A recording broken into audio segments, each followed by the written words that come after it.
Em relação à hanseníase, vamos falar agora sobre uma abordagem dos nervos periféricos, de uma maneira mais específica. A hanseníase é uma doença que acomete nervos e pele. Quanto aos distúrbios objetivos, a palpação, dos nervos é fundamental, tanto para detectar o espessamento quanto a presença de dor nos nervos mais acometidos pela hanseníase.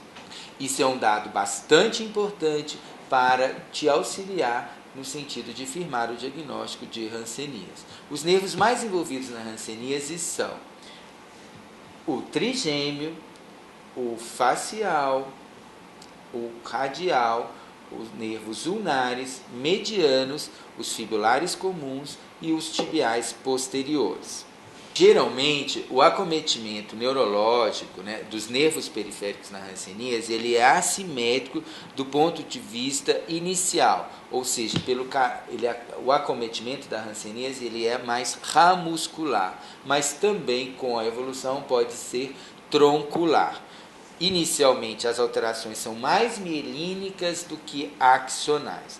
É importante na história averiguar o modo e o tempo de início dos sinais e sintomas e sua progressão, tanto em relação à sensibilidade quanto à sua função.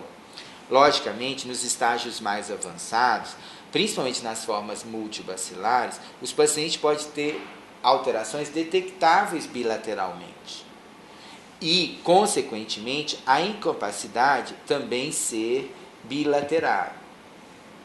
O local e a técnica de palpação dos nervos principais acometidos na hanseníase, sua função, suas funções e as consequências dessas perdas estão descritas nessa tabela que vocês podem observar. Para todos os nervos, um local e uma técnica apropriada, sua respectiva função e as consequências da perda dessas funções. Aqui vamos então avaliar a partir, no sentido crânio-podal, nós vamos avaliar, fazer a abordagem desses nervos periféricos. A primeira situação é a avaliação do nariz, buscando o ressecamento, crostas na região, nas narinas, que indicam disfunção do nervo facial, principalmente, acometido na hanseníase. O nervo trigêmeo, aqui avaliado, ele é responsável pela sensibilidade da córnea. É uma das funções mais importantes na proteção dos nossos olhos.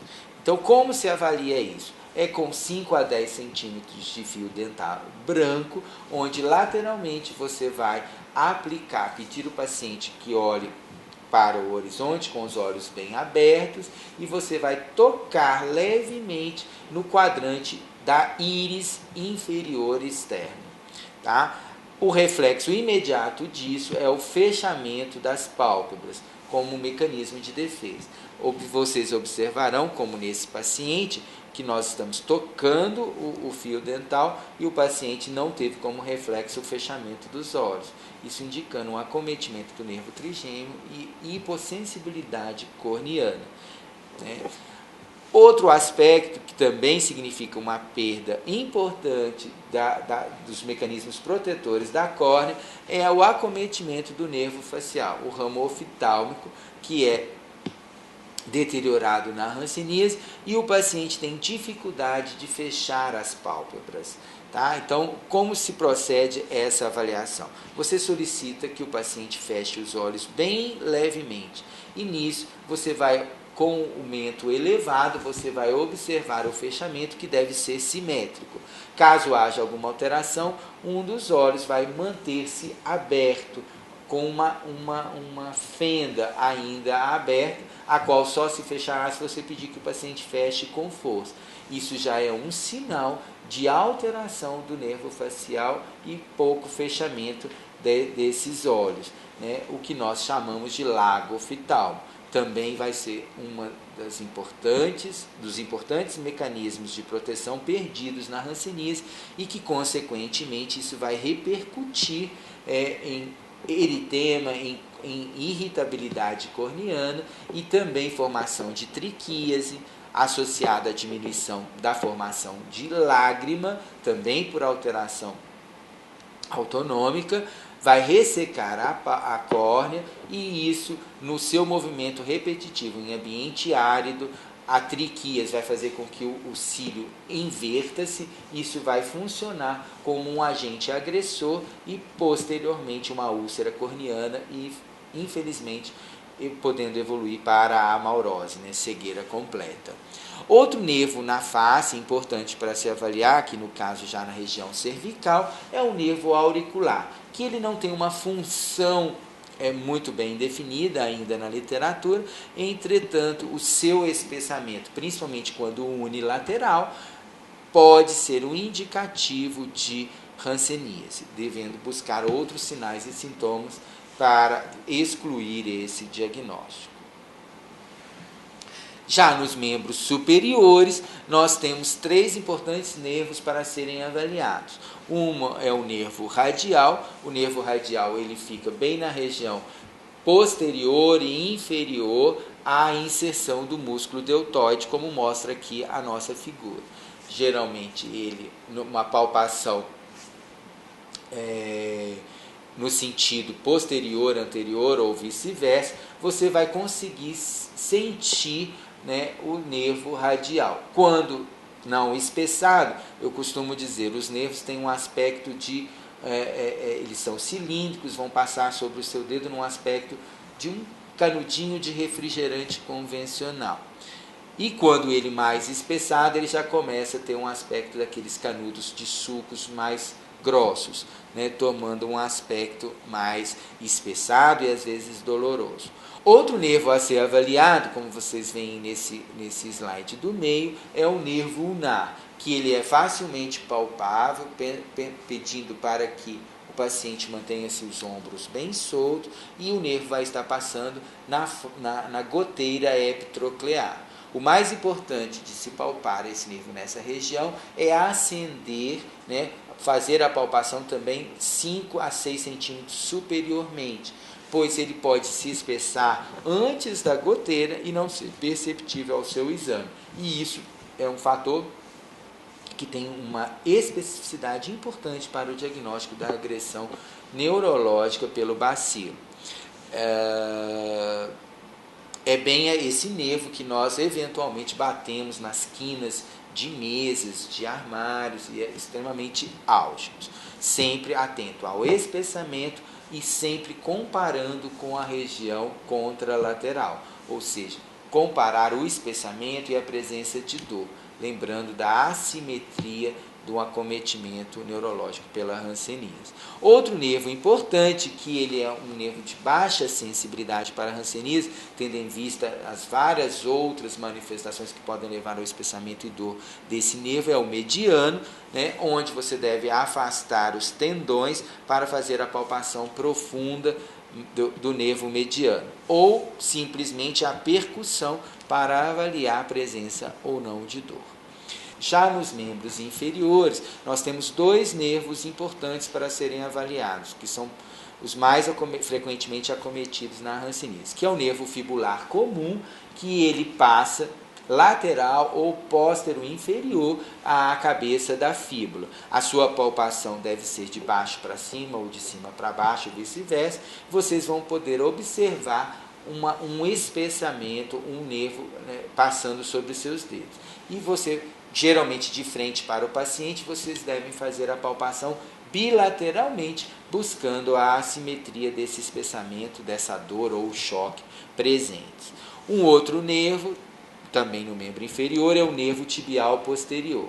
Esse nervo tibial posterior, ele passa geralmente atrás, né, posterior ao nosso maléolo medial. Traça-se uma linha virtual entre a inserção do tendão calcanear e o nosso maléolo medial. Geralmente ele está passando na metade dessa linha ou no terço mais próximo do maléolo, tá? E o paciente conseguirá te informar, porque ele é bastante sensível à palpação. sempre buscando espessamento, dor e assimetria.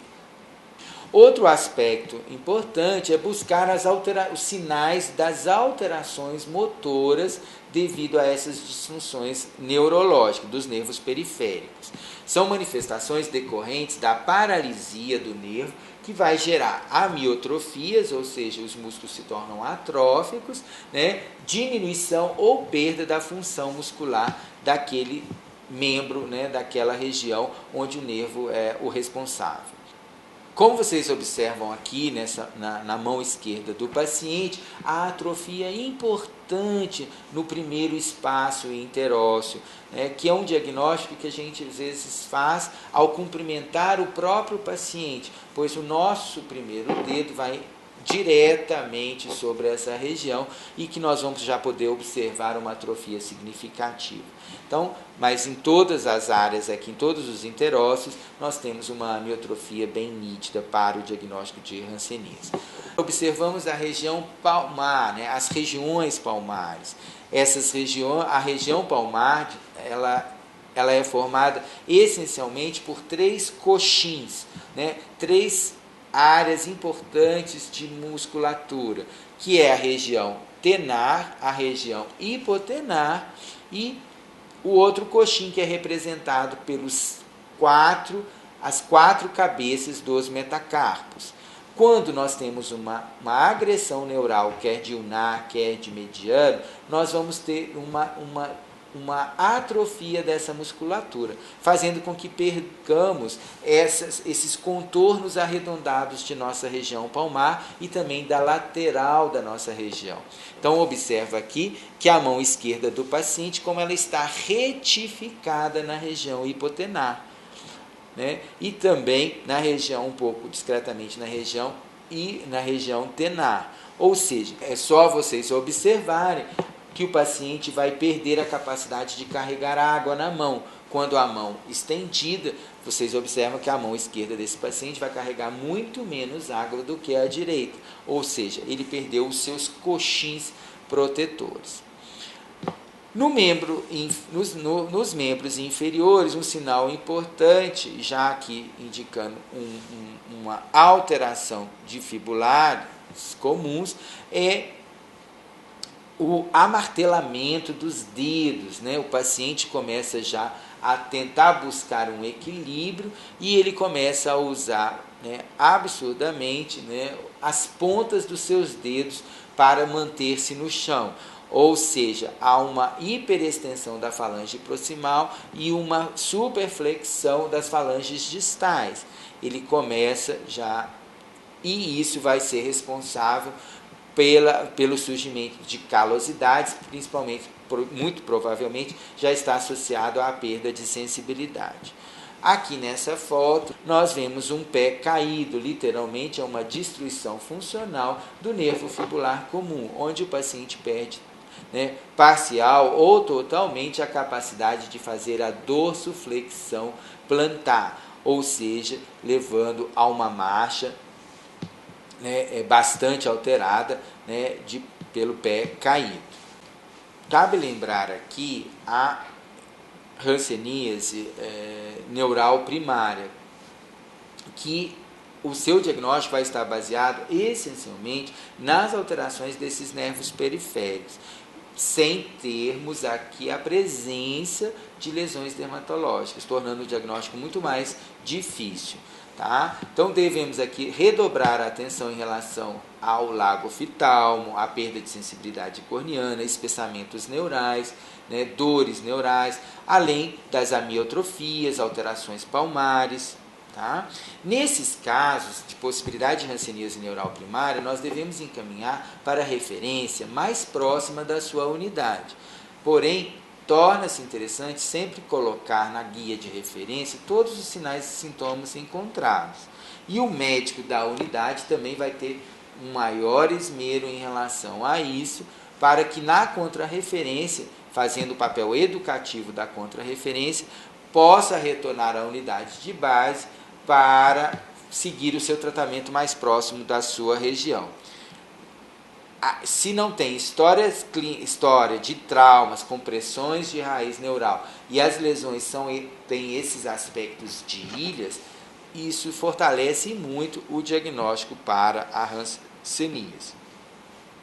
Cabe reforçar que quando o paciente já em segmento, ficarmos atentos aos pequenos detalhes subjetivos que o paciente informe, ou pergunte ao paciente sobre a melhora clínica, quais os sinais e sintomas neurológicos apresentaram mudanças, porque muitas das vezes o retorno dessas atividades normais, muito mecânicas, os pacientes não informam, como o abotoar de camisa, como o tocar a seta do carro, abrir a maçaneta do carro. Então, isso tudo, ou até mesmo diminuir a temperatura da água no seu banho habitual, quando já iniciado o tratamento. Então, esse detalhamento é importante, porque muitas das vezes, nessas formas neurais primárias, nós não temos a presença do bacilo confirmatório. Então, o tratamento, as mudanças desses sinais e sintomas neurológicos com a utilização apenas de antibióticos só nos faz confirmar a participação do bacilo do Mycobacterium leprae, né, na agressão neural, consequentemente confirmando o diagnóstico de hanseníase. Nesse slide, podemos observar um dado interessante. Uma representação de uma paciente com um mal perfurante plantar há mais de 50 anos, onde foi-se investigado toda a história para a hanseníase e assim foi descartado. Entretanto, o que justifica a paciente com várias ressonâncias mostrando que não tinha nenhuma compressão superior, o que justifica a presença de um mal perfurante por tão longa data em um pé apenas. Então, ficar atento, buscar o porquê que esse mal perfurante existe é fundamental. E depois de 50 anos, ela, procurando um outro serviço, iniciou o tratamento. Ela não tinha nenhuma lesão cutânea presente e já no quinto mês de tratamento, no terceiro mês de tratamento específico para a hanseníase multibacilar, apresentou-se uma lesão eritêmato descamante próxima à região do calcâneo, que sofria com mal perfurante plantar. Mas a partir do primeiro mês de tratamento, aquele mal perfurante plantar deixou de ser exudativo. Um apoio importante para um diagnóstico desse é a presença, é o resultado da estesiometria dos pés e das mãos, onde é importante avaliar a multiplicidade de cores, ou seja, mostrando o quanto o paciente tem agressões ramusculares. Ele tem pontos que são ditos normais, como verdes e azuis, mas entremeados com pontos de perda de sensibilidade muito grande, como nesse caso a paciente tem um ponto negro no calcâneo, ou seja, ela não sente nem o monofilamento de 300 gramas, e já no médio pé e antepé ela tem perda de sensibilidade bem menor, isso mostrando a agressão assimétrica aí da hanseníase. Por isso devemos estar atentos. Mas nesses casos o apoio da referência é fundamental. Outros aspectos, outros sinais importantes de agressão neurológica pelo bacilo da hanseníase, ou seja, no exame físico dos nervos periféricos, são os sinais de alopécia e de ictiose. O que são isso? Por que o pelo cai na hanseníase? Na verdade, é a destruição do nervo que estimula o músculo eretor do pelo, faz com que haja uma perda dessa função, e esse fato do músculo eretor parar de exercer a sua função, que nós temos como representação o arrepiar, isso torna o pelo enfraquecido e ele cai. Por isso surge então as áreas de alopécia que nós devemos avaliar bem minuciosamente. Coincidentemente, essas áreas vão ter alterações de sensibilidade. O porquê da ictiose na hanseníase? A destruição dos nervos simpáticos responsáveis pela sudorese, pelo funcionamento das glândulas sudoríparas, vai fazer com que haja uma desidratação da epiderme.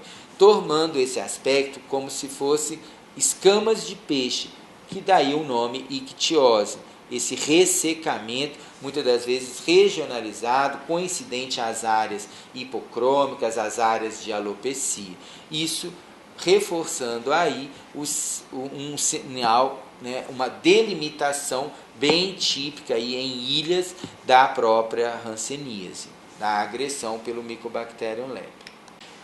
Por fim, na hanseníase, quanto mais precoce o seu diagnóstico ou tratamento, maior a possibilidade de cura e regeneração neural. Ou seja, o tratamento é capaz de destruir o bacilo e o nosso organismo tem uma capacidade infinita de regeneração quanto menor for a agressão.